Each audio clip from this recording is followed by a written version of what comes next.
شیخ بایزید بستانی را یک مرید داشته است، یک کم کم شکاک بوده همون مرید. وقتی که در مورد کرامات اولیاء صحبت بشیده است، کم کم در دل شک شبهه میغلطیده است که این مردم وایما میکنه، نخود تو این درجه نباشه. یک روز یک بریلیانت همه برونه، این حضرت اینجا یک بریلیانت افتاده است، یه کسی دو دستش میگه بچه ما میره بر بزرگ بود، نرخش چنده، این نرخش بفهمه بیارش او نفروشش. میگیره میبره هر کدوم ما و شما را اگر بزرگ بگن در اول بزرگ شموتکه نیاد مو میزنه یا بزرگی همین خروکه. این هم میگیره بزرگ میوه فروشو میبره 10 رسته را میگرده در 100 فروشنده نشونش میده بریانده همین قیمت 10 دیرم نرخش میکنه. با پول این روزا این 10 دیرمش همین $100 میشود. و میگه حضرت نرخش فهمیدم همین 10 دیرم بده است. و میگه کجا رفتی تو؟ میگه بازار رفتم. کدام بازار؟ بازار میوه فروشو. ای خونه بود نردی جواهر فروشو بره، بازار میوه فروشو بجا میره. میگه بازار جواهر فروشی فلان موضع دارد، برای پیش جواهر فروشو درشون بده. همین میره در دکان اول میدویه یک جواهر فروشش دست در دستش لوپا. میگه که میره نگه که چند نیسته؟ میگه هم میکنه میگه 1000 درهمت میکنه. این 1000ش یه میلیون اصلا کلمه مو نیست، کلمه اروپایی هست. پیش 1999 که میشید یک تدیه وقت حساب میشید 1000 یعنی میلیون. اون میلیون درهمت میکنه. خیلی فهمیدم نقشه بتیم حلقش نفید از که میگه گفت که 2 میلیون. ای بچه این فروشی نیست بته 3 میلیون. ای دستش مجبور کشید گیری به خونه آباد ای خدم نیسته. من نقشه فهمیدنی اومدم. همین وقتی که میخواست ببرو یک گفت برادر بگونهش نکنی. اگر فروختنی باشه بیار با خدا قسم مهمی گفتنیم چند برابر زیادتر میکنم. یه دیگه هنگ من موند است. اومد پیش استادش دستاش میلرزه. گفت حضرت نفهمیدم این چه حکمت بود. در 100 فروشنده نشونش دادم ای 10 دیرم زیاد قیمتش نکردم. اینجا رفتم هم یک از کشتل مگرف یک جهود استبیس نمیکردم 10 میلیونش میکردم. سببش چی باشه؟ گفت سببش این است که بیچاره میوه فروشا نسبت همین بریلیان اونمو قدر علم دارن که تو نسبت اولیاء الله. فهمیدی بچه‌ام؟ قدری زرگر میداند، قدری گوهر گوهری، قدری گل بلبل بداند، قدری قنبر رو علی. قدری رسول الله صلی الله علیه و سلم شخصی میدونه که آخر حیات حضرت ها مختص آشنا است، عذاب و مشقتاش پیش نظرش میاره، دستاورداش هم ببینه که چخیل یک ملت یک قوم میره که از نکاهی دخترای خودشو ایوا نمیکردن، فرزندها از نکاهی مادراشو ایوا نمیکردن. یک مردمی سربلند مساعدت کرد که امروز تمام دنیا حواس انوی موحدی ما را میکنن. روی این محفل معرکه‌ای که امت و حبیب دلها محمد مصطفی صلی الله علیه و سلم آشنا میکنند در جامعه بسیار مهم هستند. اینا درس هستند، تعلیم هستند، آموزش حیات رسول الله صلی الله علیه و سلم هستند و خشاب به حال کسی که همین محفل همین معرکه را آموده میکنند. انشاءالله یقین است که فردا روز قیامت خداوند همراه پیامبران خاصتا همراه رسول الله صلی الله علیه و سلم، همراه صدیقان خاصتا حضرت ابوبکر صدیق رضی الله تعالی عنه، همراه شهدا خاصتا همراه امیر حمزه صاحب پیران رضی الله تعالی عنه، همراه صلحا که جمعی اصحاب پیامبر صلی الله علیه و سلم تابعین و تبع تابعین هستند محشورش میگردند. باز یک بار دیگر با برادر محمد جان با علی اکبر و باشندگان این منزل خیر سفر از نزد قبیله بنی مدلیج میگذشتند. یکی از قبایل اعراب است و سردار یک قبیله سراقه ابن مالک ابن جعشم مدلیجی یکی از شهسواران عرب بود، بسیار معروف و مشهور است، بسیار شیر مرد بود، بسیار پهلوان و جسور بود. نشسته بود همراه هم قومای خود. یک شخص گفت نزدش آمد، گفت یا سراقه، از دور سراب 4 نفر دیدم در ساحل بحر، در ساحل بحر احمر که شتر سوار می رفتن. گمان میکنم که همون شخصی را که قریشی ها جستجو میکنن و جایزه از برای پیدا کردنش هم در حال زنده بدن یا در حال مرده بدن معین کرده اند به عدد 100 شتر، گمان میکنم که همون شخص است. واقعا قریشی ها برای دستگیر کردن محمد صلی الله علیه و سلم یک جایزه بزرگ معین کرده بودند، 100 شتر از برای مرده و زندهش، حتی از برای خبر که در کجا موجود است 100 شتر جایزه وعده کرده بودند. سراقه ابن مالک هم همین طمع در دلش بود که من خودم پیدا شو کنم برام 100 شتر مفت بگیرم. از این خاطر نخواست که در همین عمل کسی دیگر را شریک کند.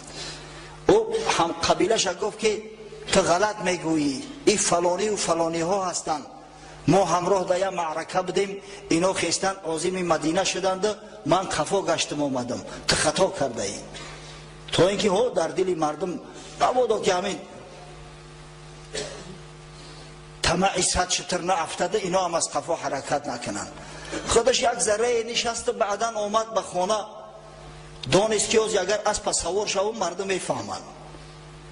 کنیزکش امر کرد که اسب بگیر، از محله خارج در پشت فلان تپه سنگی یک خرسنگی کلام بدست، همونجا منتظر امام باش. خودش بعد چند نیزه را گرفت در دست، نیزه را چپانه قپید، نوگی نیزه را به زمین کشان دسته نیزه در دستش که اگر مبادا کسی بیند گمان کنه که عصا داره.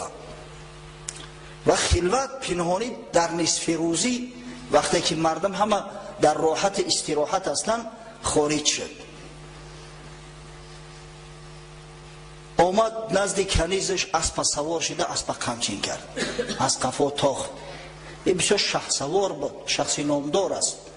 اندک پیشتر بتازیم، در هنگام جنگ بدر ابلیس علیه لعنه به صورت سراقه ابن مالک در میدان بدر حاضر شده بود. زیرا سراقه پهلوان بود، آدم معروف بود. گفت من همراه شما هستم، تا آخران قطره خون قطعتان می جنگم. اما وقتی که در صف لشکر مسلمانان جبرئیل علیه السلام و همراه لشکر ملائکه ها دید، اگر دم خواده کرده گریخت. این بیچاره قریشی ها گمان کردن که سراقه ابن مالک صدا کردن، ای سراقه کجا میگریزی؟ گفت خاک در سر تو، من سراقه نیستم. او چیزی را که من دیدستم قسم به خدا اگر شما ببینید تلختو میکفه. سراقه واقعا شخصی پهلوان بود، نامدار بود، به حد به قوت خود مغرور بود که ببینه میدونه که 4 نفر هستن، خودش تنها به سید چون رفت. از دور وقت دید چون اسب قمچین کرد، اسب اومد نخست پای اسب غیجید. سراقه پهلوانی عرب، شخصی که در بالای اسب کلان شده است، از اسب اومد در زمین زد، از جاش خیز گفت مرگی تو، خیریت که هم قومم نیستن، اگر شرمنده بشیدم در میان عرب. ایت نگو در همین سین سال اسب غلطی کودکی تو، یک چوماندازی نامدار. در دلش اندک شد، غلطید، باری اول از اسب غلطی، باز سوار شد، باز اسب قمچین کرد. همین قدر به حضرت نزدیک شد که صدای تلاوت رسول الله صلی الله علیه و سلم ملکه در گوشش می اومد. ناخواست دو پای اسب پیش در زمین غوطش خورد، در همون زمینی که همه سنگ است، دو پای اسب تا خمگشت، تا همون زانو در زمین فرو رفت. و سراقه بیچاره بارنگ یک کودکواری اومد در ته زد، خیست. همین قدر اسب از جاش میخیزاند که خیزه، اسب یک زوری و مشقت پاهاش کشید. از همون جای سوراخی های پاش یک دودی آبی رنگ خارج شد، یک چنگی که مثل دود است. دیگه سراقه در دهشت غلطید که در زمین سیاه این دودی آبی رنگ از کجا پیدا شد؟ فهمید که اینجا چی گپی هست. سبحان الله، خدا که هدایتت کنه مشرق میفهمه و بعضی مسلمان زاده های احمقی ما نمیفهمن. صدا شو کرد هی محمد صلی الله علیه و سلم، یک دم صبر کنی، من فلانی هستم، قسم به خدا به شما یگان کینه و کدورت ندارم، دشمنی ندارم. یک لحظه گفت صبر کنی، مرا گوش کنی. حضرت ایستاد، صدیق می ترسید، گفت یا رسول الله این بدبخت در شکار ما است، یا سراقه ابن مالک راهزن است، مبادا که یگان آسیبی به ما برسونه. اما حضرت صلی الله علیه و سلم به حد آرام بود، زیرا بشارت از جانب خدا براش اومده بود. گفت یا ابابکر لا تحزن ان الله معنا. هی ابابکر گفت تو محزون نشو، تو ضیق نشو، خداوند همراه ماست، تو چی میترسی؟ سراقه ابن مالک نزد حضرت اومد، گفت من فلان شخص هستم، شما میدونید که قریش از برای دستگیر نمودن محمد صلی الله علیه و سلم 100 شتر وعده کرده است. 100 شتر. واقعا من به طمع همون شترها خارج شده بودم، اما امروز میبینم که کار شما حق است، عاقبت الامر شما غلبه میکنید. عاقبت الامر این من اومدم یک کم توشه دارم همراهم، همیشه را همراهتون بگیرید، توشه را. اما حضرت از او چیزی نسیتون، فقط گفت سر ما را پنهان بدار. سراقه گفت یا رسول الله یک امان نامه برام بده که یک زمان من هم بگم که پیغمبر خدا صلی الله علیه و سلم در راه ملاقات کرده بودم، بین من و بین محمد صلی الله علیه و سلم چنین و چنان سخنها را بدل شد. حضرت به عامر ابن فحیره به مولای صدیق مراجعت کرد، گفت براش یک امان نامه بنویس از نام محمد صلی الله علیه و سلم به سراقه ابن مالک. وقتی که می نوشت پیغمبر خدا صلی الله علیه و سلم راههای دور را مشاهده میکرد، سالهای بعدی را مشاهده میکرد. خداوند حجاب از پیش چشمش گرفته بود. گفت یا سراقه گفت زمان می شود که ملک کسرا و ملک قیصر در زیر تصرف مسلمانان می درآیند. زمان می شود که مسلمانان صاحب تخت تاج کسرا می شوند و سواری های کسرا، دستبندا و علنگوهای کسرا را در دستی تو میکنند و تاج کسرا را در سرت بگذارند.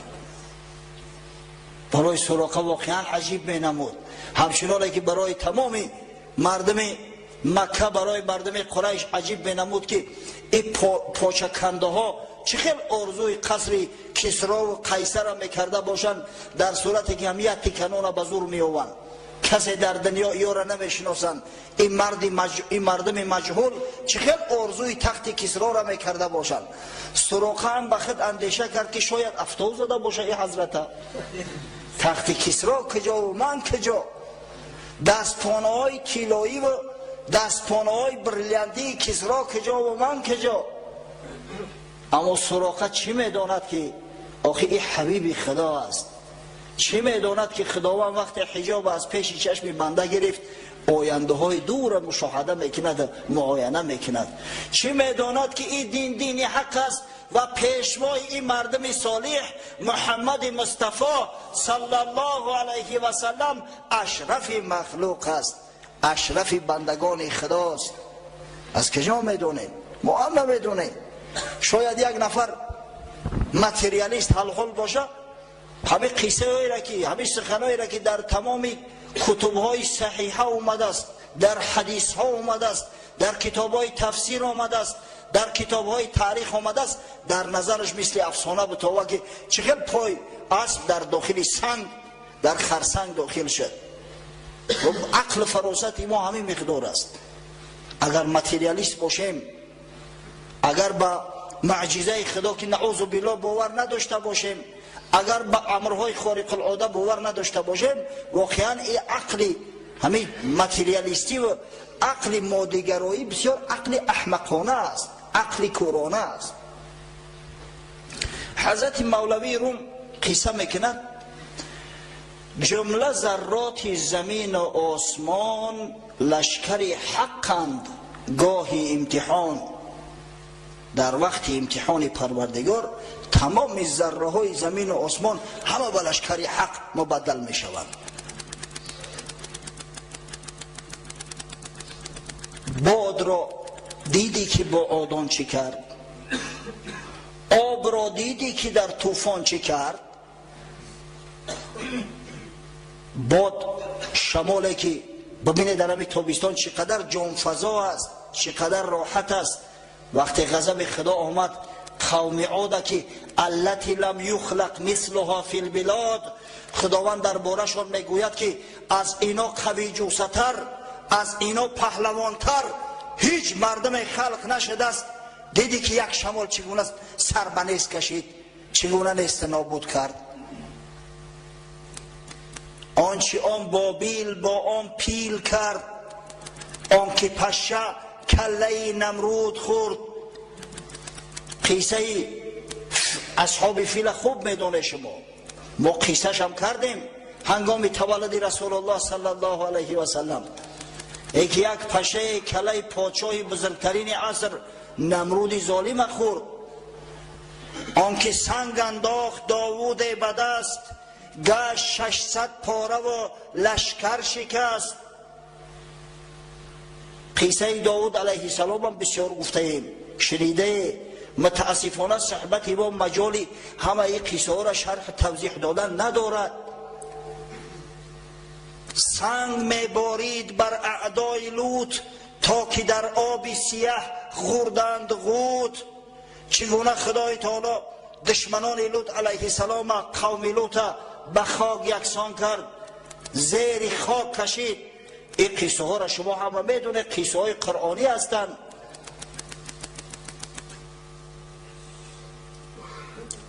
در همین حیات هم هر روز میبینی از برای خدا یک دولت بزرگی را که از روی استحصالات بعد امریکا در جای دیگه می ایستاد.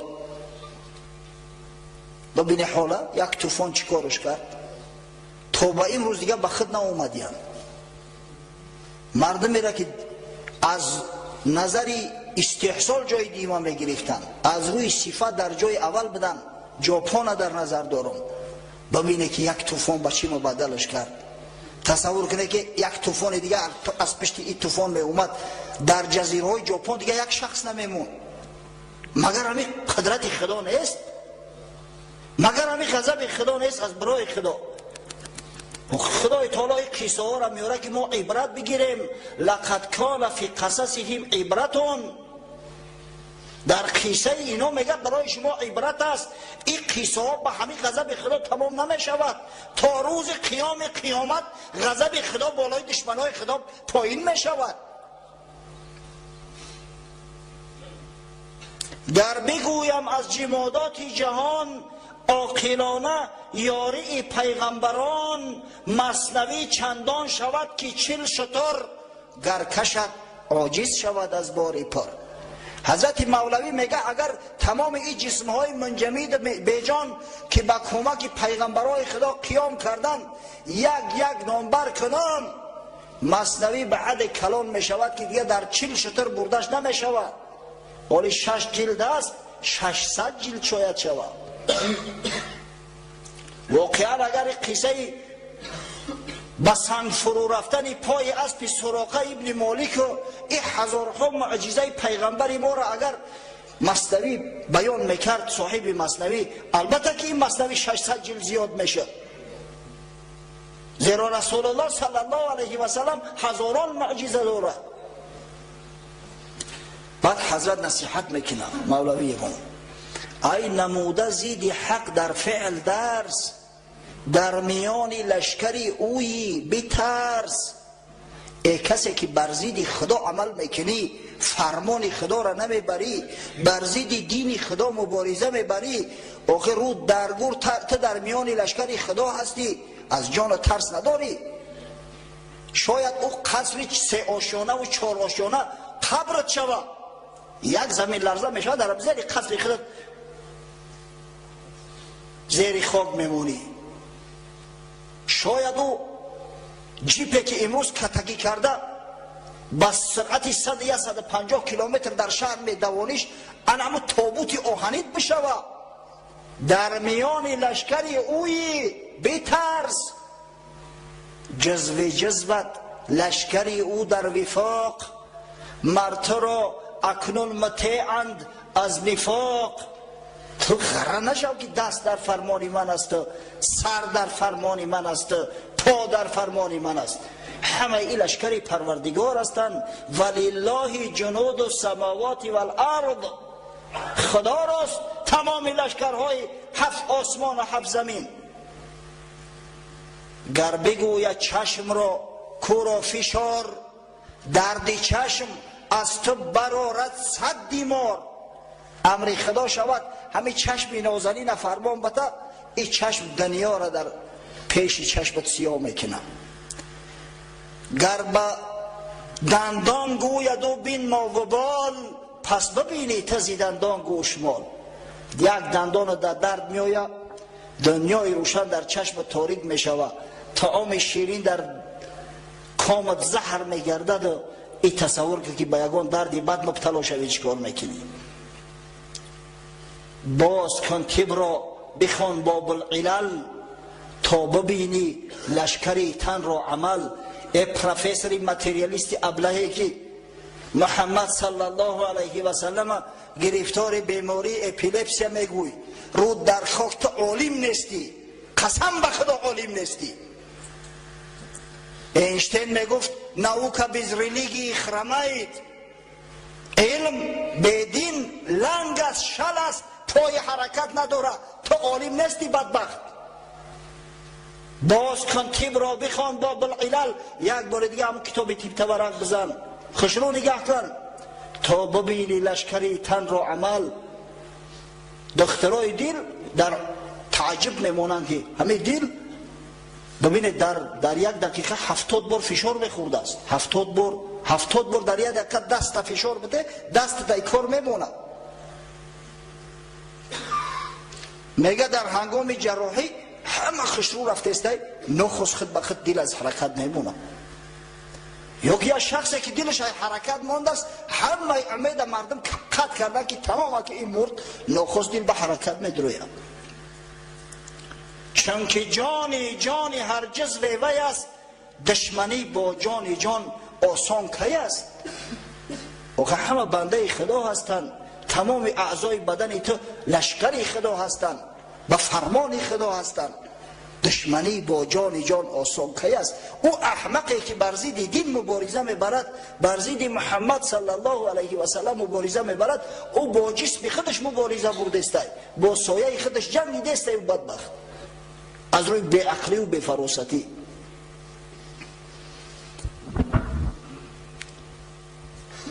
سراقه امانامه را گرفت، قفا گشت، آمد که یک گروهی از قومش خونش اومدیان سراغ کردیان که سراقه کجاست؟ گفتن نیست.